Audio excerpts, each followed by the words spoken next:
মাত্র ২৪ ঘন্টার মধ্যে চট্টগ্রাম থেকে ঢাকা গিয়ে যমুনা ফিউচার পার্কে ঘুরে দেবরের বিয়ে খেয়ে আবার কিভাবে চট্টগ্রামে ব্যাক করলাম সব কিছু দেখাবো আজকের ভিডিওতে।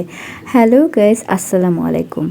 সেদিন আমরা চলে গিয়েছিলাম আমার দেবরের বিয়ে খেতে চট্টগ্রাম থেকে ঢাকাতে। যাওয়ার সময় সকালে ট্রেনের ভিউটা অনেক সুন্দর ছিল, কিন্তু দুর্ভাগ্যবশত আমাদের ৬ ঘন্টা লেগে গিয়েছে, কারণ ট্রেন এক জায়গায় অ্যাক্সিডেন্ট করেছিল। তো আমাদের ট্রেনে খাবার দাবার দিয়েছিল, এগুলো কিনেই খেতে হয়। ভালোই ছিল, মোটামুটি খারাপ না। স্যান্ডউইচ ছিল, চিকেন ফ্রাই, ডিম, সস, কেক, অনেক কিছু ছিল।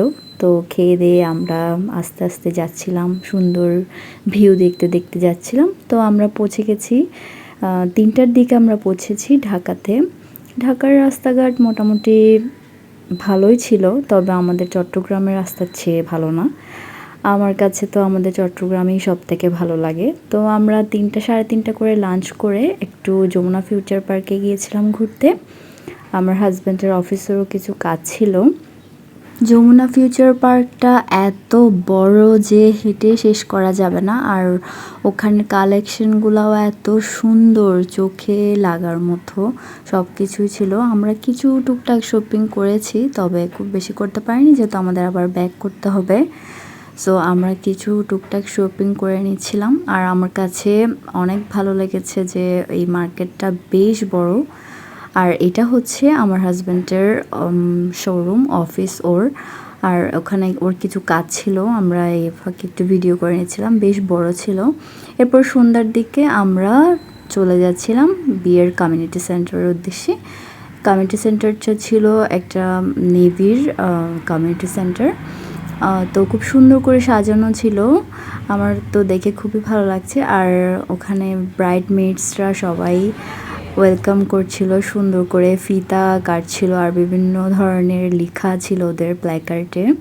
দেখে খুবই ভালো লাগছে, ওদের আয়োজনটা অনেক সুন্দর ছিল। আর এখানে ফিতা কাটা হচ্ছে, টাকা লেনদেন হচ্ছে, খুব সুন্দর আসলে আয়োজনটা ছিল। আর যখন ফিতা কাটার পর সবাইকে একটা ওয়েলকাম ড্রিঙ্কস দেওয়া হচ্ছিল।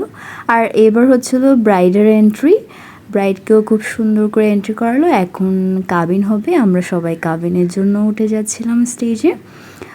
একজন মাওলাবি কাবিন পড়াচ্ছিল দুজনকেই। খুবই সুন্দর লাগে আসলে এই বিয়ের মুহূর্তটা, সব মেয়ে ছেলের জীবনে অনেক স্পেশাল এই মোমেন্টগুলা। আয়নাতে মুখ দেখা, এরপর জামাইয়ের গিফট দেওয়া থেকে শুরু করে খাবারের সেকশনগুলা অনেক সুন্দর, ওয়েল ডেকোরেটেড ছিল। আমার তো খুবই ভালো লেগেছে আয়োজনটা। আর এই ছিল আমার ঢাকা আর বিয়ের ব্লগ।